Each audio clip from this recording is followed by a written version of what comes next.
Hey, this is Anney. And Samantha. And welcome to Stuff I've Never Told You, a production of iHeartRadio.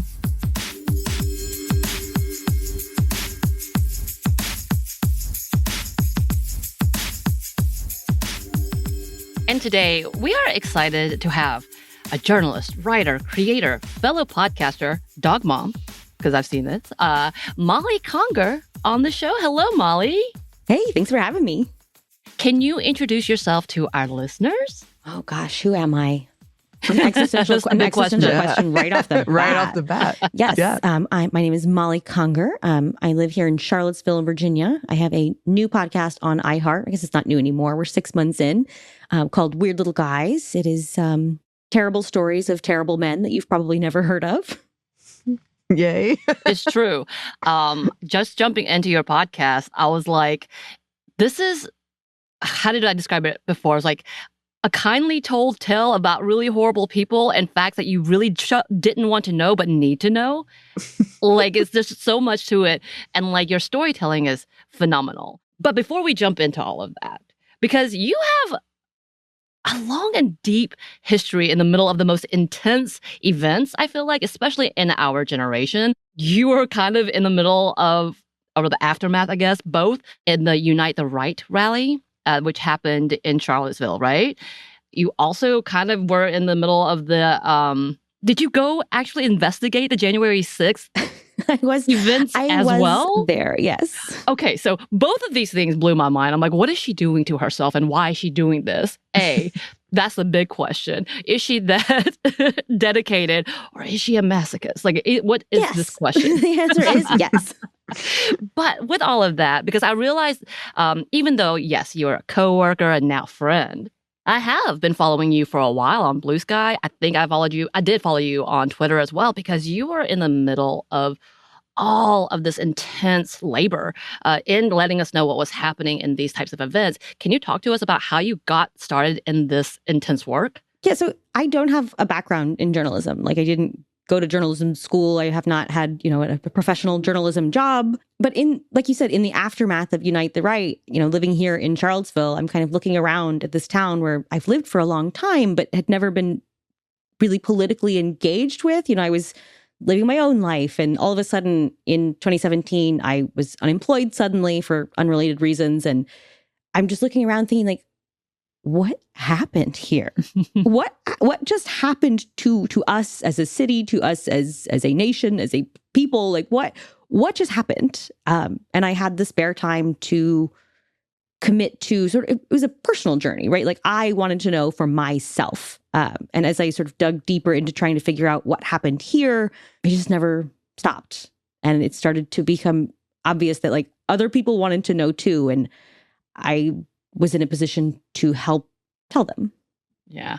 I mean, even without the background in journalism, you are an incredible investigative journalist. Like, it's interesting to see how things have been uncovered as you do your good research. And by the way, we'll talk about this in a minute. Sophie, that's the first thing she told me outside of you're an amazing person, but that you are an amazing researcher. That's a huge compliment coming from Sophie.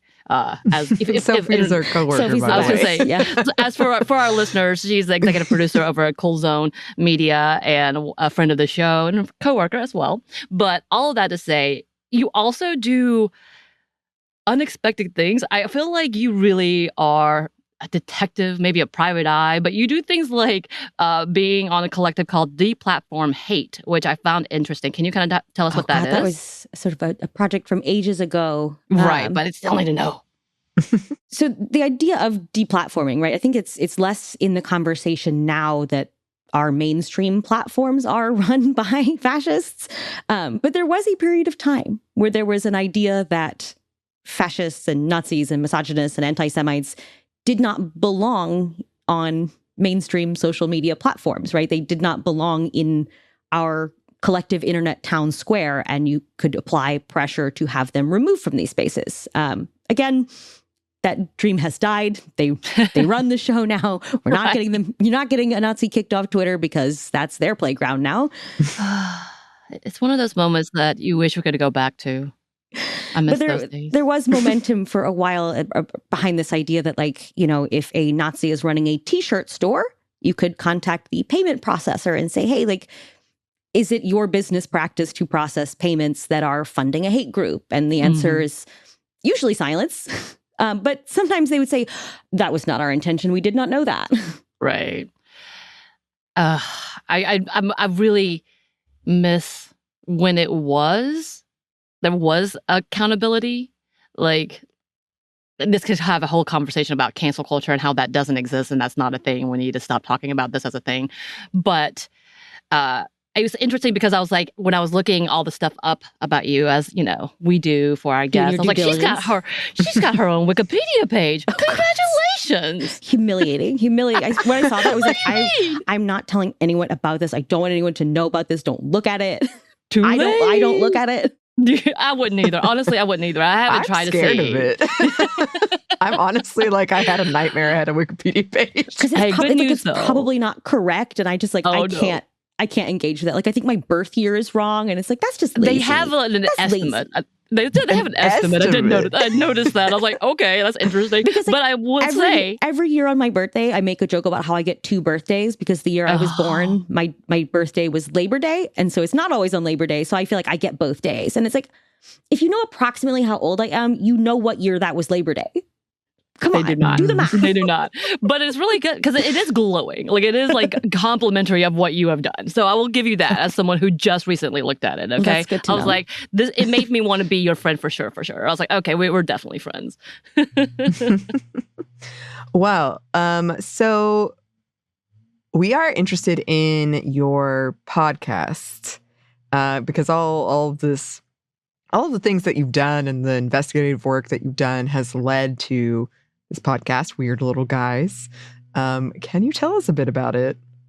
Yeah, so then Sophie actually came up with the name. I love Sophie because I guess, work related and casual friend conversations with Sophie, like I'm always sort of like bursting into the room like the Kool-Aid man with like, look at this weird guy I found, right? Because I'm always just sort of digging around looking for, I don't even know what I'm looking for until I find it, just sort of digging around. And sometimes you find a guy and you're like, what is going on with this guy? This guy's got a weird situation. So I'm always saying like, look at this weird guy I found. And eventually she was like, you've got a lot of weird guys. You could make a whole show about these weird guys. And so every episode is theoretically centered around an individual man. Women can be weird little guys too. I'm actually working on a woman right now. But these are sort of figures in the white power movement, in white supremacist movements, neo-Nazi movements. And they're sort of biographical sketches, but it uses each man as sort of an entry point into the world he was operating in, right? So the way these figures intersect with each other and with events in history, the way these movements are shaped, the way they interact with mainstream politics. I think marketing tagged it as true crime, which I think is a very interesting conversation to have about sort of the nature of true crime as a genre, because I don't think that's incorrect, right? Like, from a marketing perspective, these are stories of crime and they are true, right? But and no shade to the true crime girlies. Like, it's one of my guilty pleasures. I do listen to a lot of true crime shows, but I find that genre typically sort of sensationalistic or exploitative or sort of focused on finding the worst aspects and focusing on that without exploring what it means. So my weird little guys, they're monsters, right? They are true monsters. They are beating their wives. They're molesting children. They're making bombs. They're trying to overthrow the government. They're doing the worst things you can think of. And they are what you would describe as monsters. But the goal of the show is to show you that they're also just men. They are human men with strange personal lives and massive personal failings, and they have the weaknesses of men, because it is hard to think of facing a monster, but it's easy to laugh at a man. Which is, the title is fantastic, I will say. So between you and Sophie, creating that is a beautiful title, Weird Little Guys, because it does kind of take away some of that power that they are desperately trying to get over people in general. But as I was listening to it, you also, in each of your episodes, it's like a big tangled web of people and organizations that have, like, you really lay out how these people came about, like how these creations of these monsters or these men doing these awful acts came about. And I find that interesting in itself. But also with a lot of your conversations and talking, you have unearthed people who may be cops, who are obvious supporters of the alt-right supremacist movement, as well as calling out new people. I know people are listening, hate listening, trying to figure out if they're going to be swept up into your conversation of an organization. Have you gotten any reactions from any of the people you've talked about or referenced? The fascinating answer to that question is no. Really? Right. So I've been doing this work for years now, right? Sort of talking about these men, unearthing them, digging them out, discussing their legal problems, their personal lives. I've been digging into these people for a long time. And for years, it was this sort of conversation. It was bi-directional. They were aware of me and I was aware of them. And I could see them talking about me in their spaces as I'm talking about them in mine. And, sometimes the communication was direct in ways I do not prefer. But since I started the show, I don't see that. And I think it's because they're afraid of being on the show. That's amazing. I think they amazing. Hear these narratives where I'm dissecting someone and just reading them to filth, and they don't want that smoke. Right. Because I don't hear from the guys I used to hear from. That's fascinating, because I would have thought someone would have reacted. I know you've gotten threats previously. I don't know if it's been around the podcast, but like any of your other stuff. But that is interesting. I really thought you would have gotten some type of reaction by your podcast. Maybe it's because, like I said, your storytelling is so good that they're like, wait, it sounds like if I do this, she's going to do it in a way that I can't combat her, which you were saying. I don't know. I think they are nervous about it. This was before the show started. I wrote a piece, I guess, a year or two ago now about a man in particular that I did have a bit of a personal history with. He'd been on a podcast, a Nazi podcast, that often discussed me in ways that were very violent and disparaging. And then he got into some legal trouble, and I wrote an article about, his legal trouble at that moment, and sort of in the style of the show, I guess, before the show started, was talking about his life leading up to that moment. A friend of mine, another female journalist, had a source relationship with this man from an unrelated situation. And after the article came out, he contacted her and said, "How did she know that thing about my grandmother?" Like, he was startled that I dug up details about his life that he thought were secret or private or, so far in the past that why would anyone know that? And it's like, it's because I built a family tree and I read every issue of your hometown newspaper for every year of your life. Like, the answer to that is that because I'm good. The answer to that is because I spent way too much time on this. Yeah, I love that. But I think that. They have that anxiety that, like, I don't want you to know my grandmother once killed her neighbor's dog. Ooh, right. Like, don't know the secrets of my past, please. Thank you. Yeah. Thank you very much. And then just about sidebar, listening to your most recent episode, who voiced Donald Trump? Who did that? That is my editor, Rory. He's so good. He's so good. Tell him I had anxiety when I was like, what? Why? Because I yelled at my radio listening to that. Because I'm always like down to the wire. Like, I don't have good time management skills. So like, I'm turning the episodes in like hours before the last second where he could start editing it. And I was like texting the work group chat. I was like, can anybody do these Trump line reads for me? And like, nobody would do it. And Rory was like, as he was editing it, because I had just read them in as placeholder because I thought someone would step in. And then Rory was like, do you want me to try it? And it was perfect. It was perfect. Tell him compliments, because I was like, no, I don't like this. Who is doing this?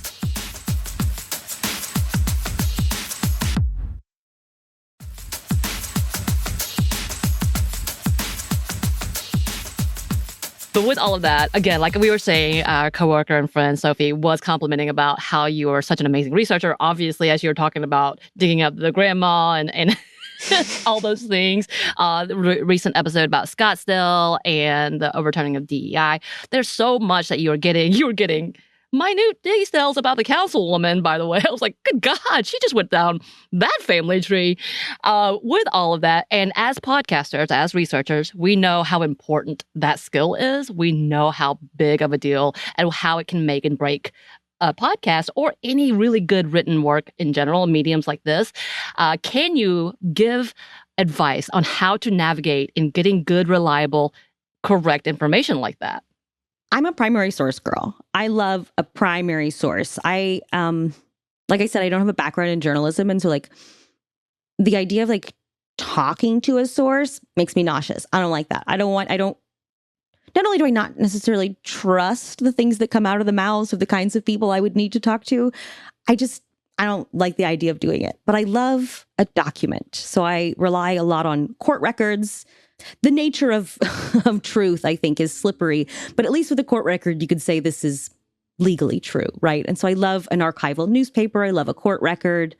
I do a lot of open source research. So, I constructed an entire family tree. So for people who are currently living, young enough to have a Facebook or have a mom who has a Facebook, like I'm building a family tree and I'm looking at your cousin's Instagram. Wait, I'm seeing a conspiracy board happening on your wall when you're talking about a specific family. You're doing the red lines. Is that happening? Can you show us? Yeah. I'm just kidding. It's gnarly.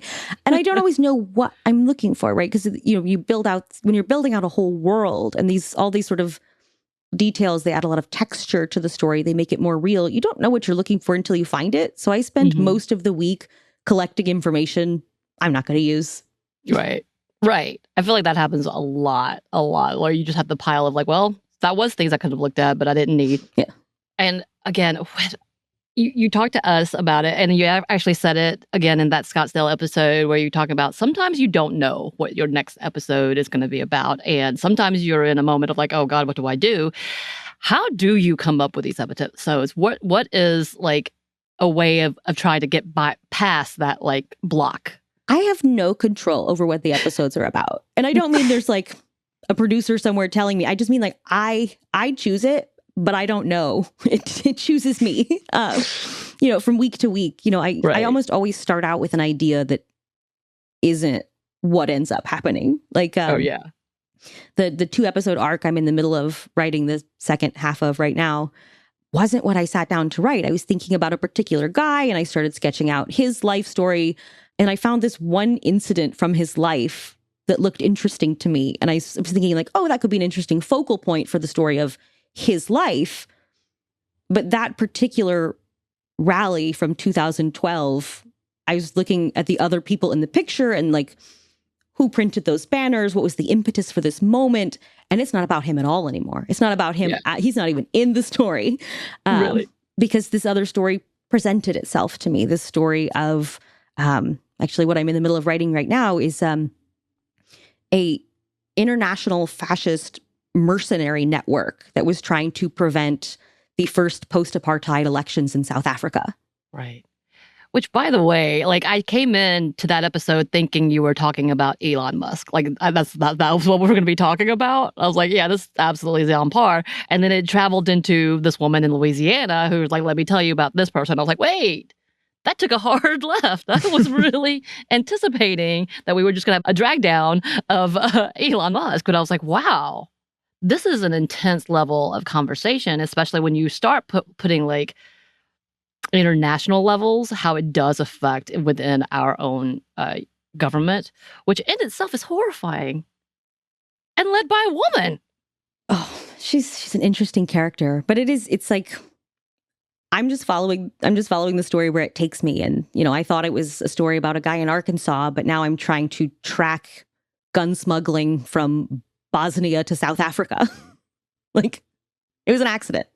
That is insane. And all of these stories, I sit here and wonder for you, because when I listen to these podcasts, this type of research, the people that you're researching who seem heartless and like who are monsters, monsters in that they are trying to take away people's rights, people's lives, all of those things.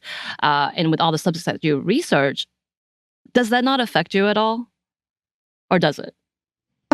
Oof. I mean, sometimes I think if you listen carefully, you can tell that I'm crying. Oh, no. Like, you know, you do as many takes as you can and you edit out the parts where you can really hear the sniffling, but like sometimes there's just no getting around it. Like you could hear in the episode that like I've been crying because it does. I think it has to.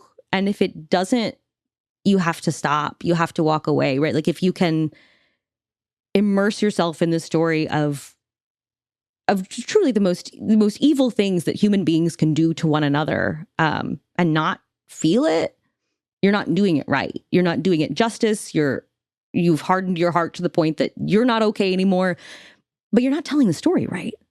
You know, there's this idea of this, you know, this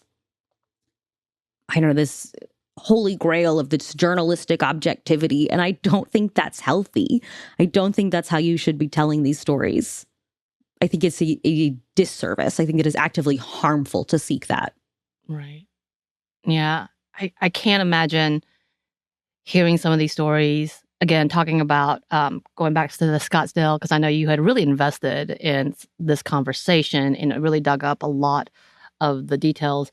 And just for the listeners, they were talking about the fact that the local council had overturned the DEI initiative. Am I saying that right? Right. So the city of Scottsdale, Arizona had one of the first in the nation, a full-time city employee position dedicated to a diversity initiative. So in the late 90s, they were one of the first cities in the country to do this.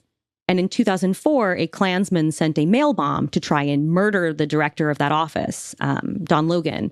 He was injured pretty badly, but he survived and he kept doing the job and the office did not close. Like he kept doing the job, he almost had his hands blown off. And then in February of this year, the city council voted to close the office.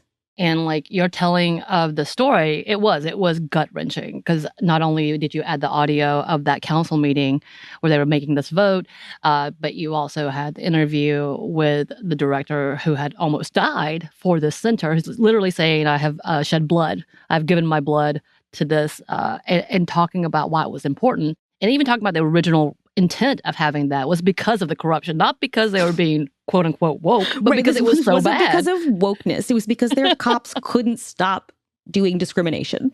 Not only just like violating everyone. Active violations of people's civil rights. Right. So it really wasn't a responsibility. Like, let us be extra in this. No, let's just make sure we stop before everybody dies and we have a riot, essentially. But in this level of like storytelling, you do an amazing job at bringing that empathy and care to these stories. How? How are you doing this? That's a good question. I mean, part of it is that I love it. I think it is the only thing I can imagine doing, because I think I've talked about this before on the show and elsewhere, but I started telling these stories from my own community, right? Like I sort of became sort of an accidental community audience surrogate for trying to figure out what happened to us as a community. And so my approach to telling these stories was it was personal, right? And because it was for people in my immediate community, it was about us. It was about what we experienced. And I haven't changed the approach. So even though I'm telling stories for a broader audience, an audience of people that have no connection to me, about places I have no connection to, right? I'm not a part of these stories anymore. But bringing that same approach to it, I think makes it more accessible and more real. Accessible and real, and like, it does feel, again, like caring. You literally, I feel like, allow for the listeners to care about these individuals who have been victims to these monsters and making it a more reality of like, this could happen anywhere and has happened so many places. You just haven't uncovered that story yet, which, yeah, you should come to Georgia and oh, you got some weird little guys down there. Oh, we need you down here. Got a guy on my list that I am very interested in. Oh, no. I'm excited. I'm excited and nervous because it feels like a constant, like dystopian level of being in Atlanta. And and I'm sure you understand being in Atlanta, but in an area where it's so conservative, alt-right, and it's increasing power here that it's like, what? I mean, there's a very do we prominent do? white supremacist attorney who owns a lot of real estate in Atlanta. Yeah. There's a lot of trans people here, actually. Like the understanding when you start discovering what is happening and who is here and who has control and what families have been here. It's disgusting. Anyway. It's deep. And I think that's important to remember, too, is that part of what I'm trying to emphasize in these stories is that none of these guys exist in isolation. These aren't like one-off freak occurrences. This is part of a recurring pattern. This is part of an interconnected web of people and organizations. Like, these guys aren't just springing up like mushrooms after the rain, right? Right. I know, like, we just had an incident where one of our state House representatives, I think, got arrested because he was angry about the former, now dead, David Ralston, who had been representative here, hadn't done enough for the white people. Like, it was, and if you know anything about David Ralston, he was completely conservative. Like, he was one of the harshest when it comes to like religious rights and all these things. So interestingly, that's how it's growing. Instead of being like, they loved him and that was sufficient enough, no, they're growing even darker. It feels like. I could be wrong. I mean, he did get arrested for it. Who's more oppressed than the white men of Atlanta? Obviously. Look at here. Can you tell us? Obviously, we've been talking about future episodes. Can you tell us and give us more hints about future episodes? Or are you like, I don't know yet? The thing is, so I have a list, right? Like, I have, I've been. So even before the show started, and as I go along, when I come across a guy and I think, oh, that would make a good episode. So I have a list of like, God, it's like, 15 pages long of just these sort of like little ideas that have occurred to me, guys I'd like to do, guys I'd like to come back to. I almost never pick something from the list. Just like, so like I'll never run list like stored away. There's no risk of like running out of guys. I can always go back to the list, but like from a week to week basis, it's just like a new thing I thought of. Right. So actually, I do this to Anney. It drives her crazy. Like, I will have beginning of outlines that have been sitting there for years. And she's like, we've never done this. I'm going to archive it. I'm like, yeah, it was a good idea then. But you could always come back to it. In an emergency, I can always just come back to William Luther Pierce, like.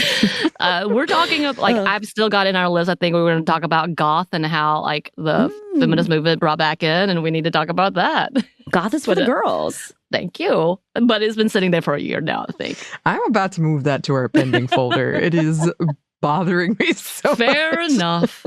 Fair enough. I'm not very quick to this, obviously. Okay. I've got a whole folder of like, not just the list, but there's a folder of like, episodes in development where I spent a whole day starting an episode. I'm like, I don't want to do that. I'm not doing that this week. Yeah, I do I've that got like too. 30 of those. To be fair, we also have the outline for Understanding Project 2025. It's too late.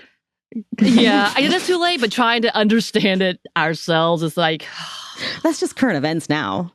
Yeah, it is. And that's exactly where we are. We're like, we don't even know. At this point, it's too late because we have to talk about so many things that I'm like, yeah, it's going to be outdated. I can't wait for our future selves to come back to these episodes and look back. And I'm hoping it's going to get better instead of being like, yep, that was the warning sign. It will get better eventually. That's right. Cyclically, right? I don't know what the time scale on that is, but at some point things will be better than they are now. Like, I need that I need that to be in my lifetime, in our lifetime, instead of after the fact. That I'm less confident about. I tell these stories of great darkness, right? They don't have happy endings. It's not like, at the end of the story, like, and everything's fine now because he went to jail. And it's like, because these aren't isolated incidents, even if the story ends with this guy died or this guy went to jail, it's actually not a happy ending because the movement he was a part of did not die. Right. So the stories don't have happy endings. And so, you might think like, well, these are stories of hopelessness. And I don't think that's true. I think there is always hope, right? In understanding where these men have come from, there is hope that we can stop that from continuing to happen, right? There is hope that by understanding them, we can prevent some of the harm that they do. But I think that hope exists on a very long time scale. That's a good line. Hope is on a long time scale. It's coming. Right. We just don't know exactly when. I think it is important for all of us to do everything we can, behave as if you think that hope is for you. Right. but know that maybe it isn't. The hope is for who comes after you. Right. Yeah, which is a message we get a lot when we do. We have a series called Female First, and a lot of the women we feature on there, they were doing it for the generations that were coming after them. And I think that is incredibly important. I'm just curious, have you noticed doing this podcast some themes that are recurrent when you're talking about weird little guys? I mean, I guess this is something we talk about in sort of the modern political climate, right? That like pointing out their hypocrisy is not a sharp political weapon, because there is so much inherent hypocrisy in the way the right behaves, right? They're the party of traditional values, but like they're not living traditional values. But the hypocrisy is stunning, right? Like so many of these guys have these secret lives that are very shameful. And maybe that is part of what motivates them to lash out or to project an image that is contrary to the life that they're living. A lot of them have inappropriate relationships or attractions to children. A lot of them are hiding parts of their own background. A lot of these white supremacist leaders have a Jewish grandmother or a Hispanic mom. It is really common, and the hypocrisy is interesting to look at, but I don't think it is an incisive political tool. Other themes, they all hate women, right? So weird little guys come in a lot of stripes, right? A lot of them are equal opportunity haters, but I think for most of them, there is a driving force, right? They are anti-Black, they are anti-Semitic, they have a specific sort of niche within the movement. They have their own little, their hobby horse. But regardless of what kind of guy he is, he hates women. And that is what unites them all. It is the driving force of white supremacy. All right. Even the ones of them that are women. Yeah. Right. Yeah. Right. Oh no, they're out there.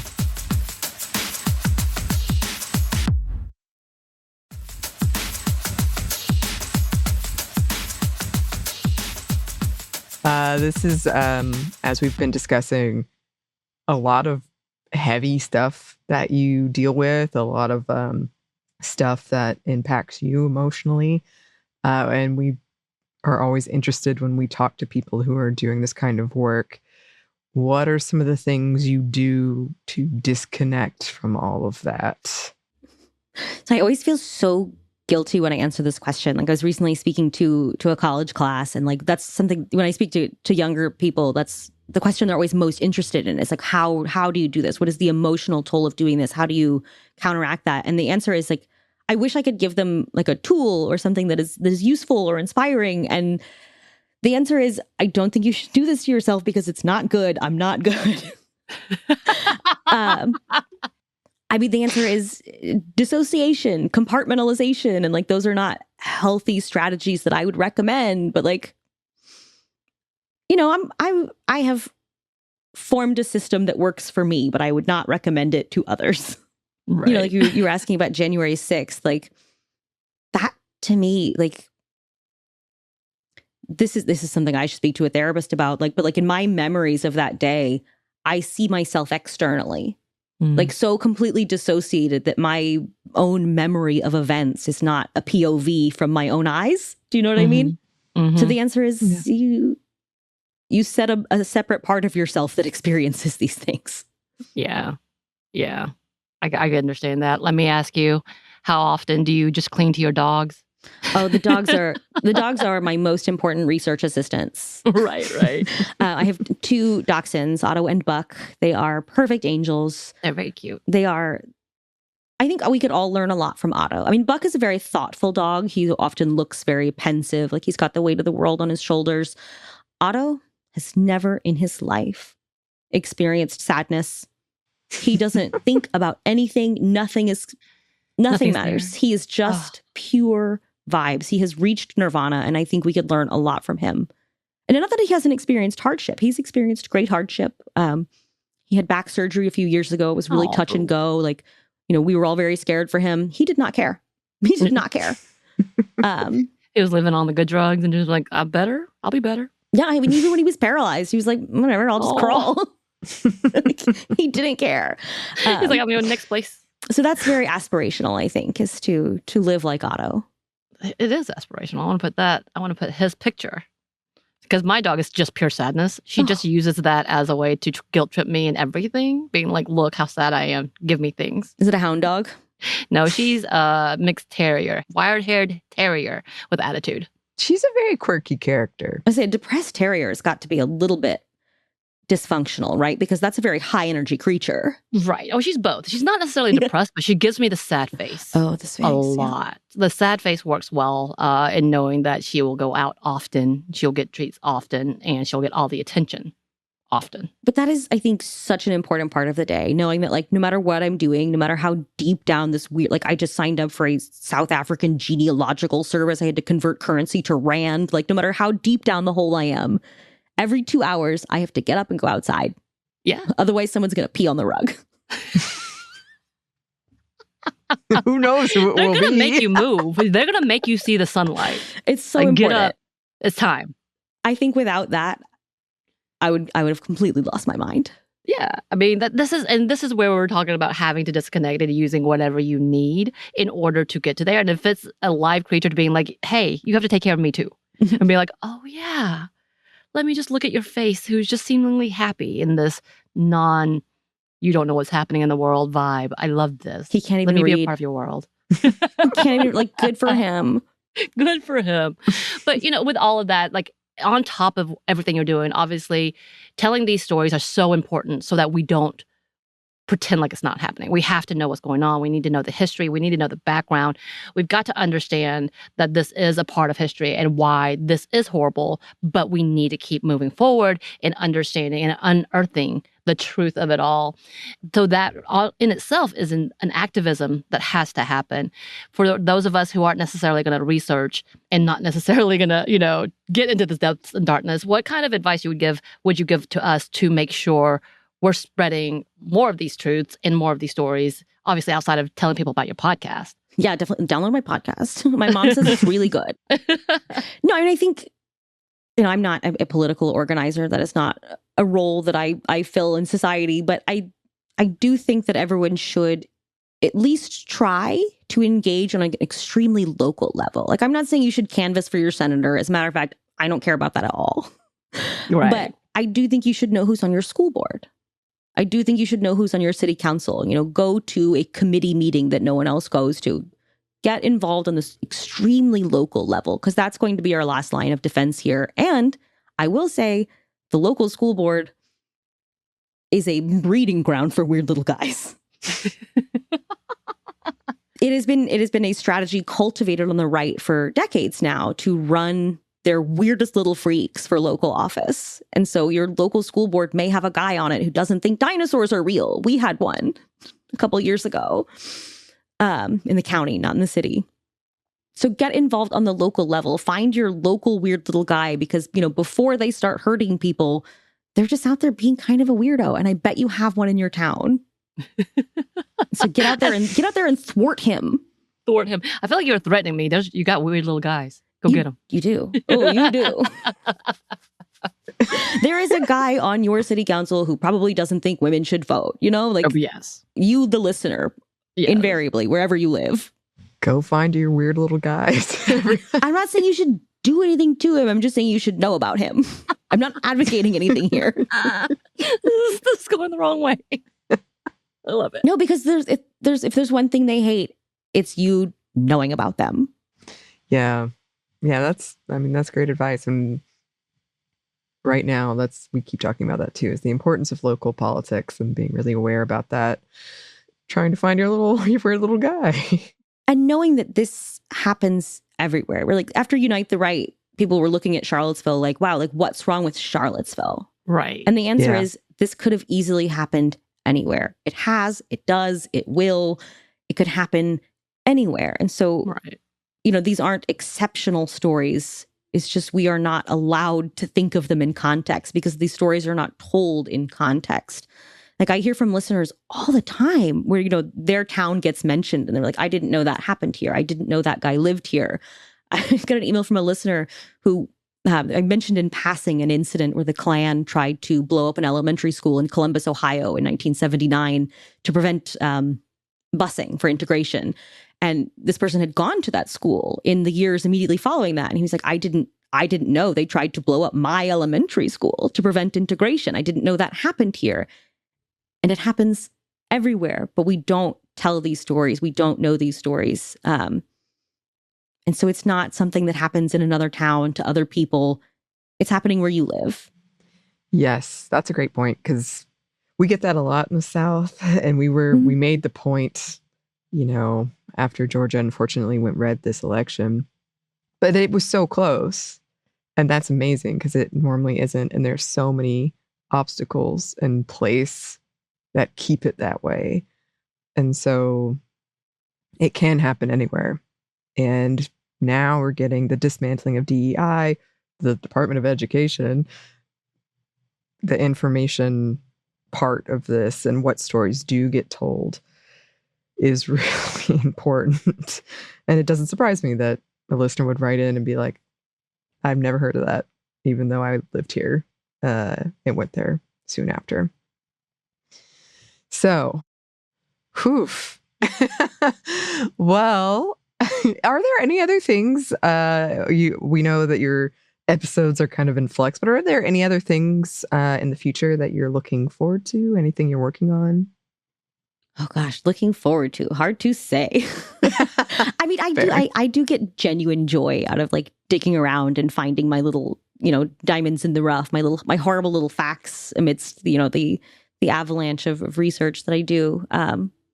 So I don't want to give the wrong impression that I'm out here suffering. I genuinely enjoy the research process. It's satisfying to me. So I love making the show. I hope I get to make it forever. Actually, I hope I run out of guys. I hope they stop making new guys and I run out. Yeah, double-edged sword. Yes, yeah. And we enjoyed your podcast immensely. It is so good. Your storytelling is amazing. Your ability to really show a lot of empathy and compassion to the victims and the people that you're talking about is beautiful. Your layout in your stories is really, really like it gets me. I'm like sitting in the car and not want to leave, trying to finish out the story because it's just so enticing. Thank you. Yeah, I love my tangled little webs. But yeah, I think lately I find myself focusing more on trying to more explicitly connect these things to our current political situation, right? That like these aren't fringe ideas anymore, and sort of drawing these direct through lines to like, here's this Nazi at a rally in 2004, and here's this idea and how it's destroying your life right now from the White House. Yep. Which is that's so important. It's so important and necessary. So thank you so much for doing that work, for coming on the show. Where can the good listeners find you? You can find Weird Little Guys wherever you get your podcasts, any podcast app that you like. It is there. So please listen to it so that Sophie will be proud of me. We all want Sophie's approval. All want Sophie's approval. Yeah, so listen to Weird Little Guys wherever you get your podcasts. I'm on Blue Sky. I don't know. Posting isn't even fun anymore. I feel like posting used to be fun. Yeah, I agree. Well, thank you so much for being here. Come back anytime. Please. Thank you guys so much for having me. Yes. But listeners, in the meantime, if you would like to contact us, you can email us at hello@stuffInevertoldyou.com. You can find us on Blue Sky at Mom Stuff Podcast or on Instagram and TikTok at Stuff I Never Told You. We're also on YouTube. We have a TeePublic store and we have a book you can get wherever you get your books. Thanks as always to our super producer, Christina, our executive producer, Maya, and our contributor, Joey. Thank you. And thanks to you for listening. Stuff I Never Told You is a production of iHeartRadio. For more podcasts on iHeartRadio, you can check out the iHeartRadio app, Apple Podcasts, or wherever you listen to your favorite shows.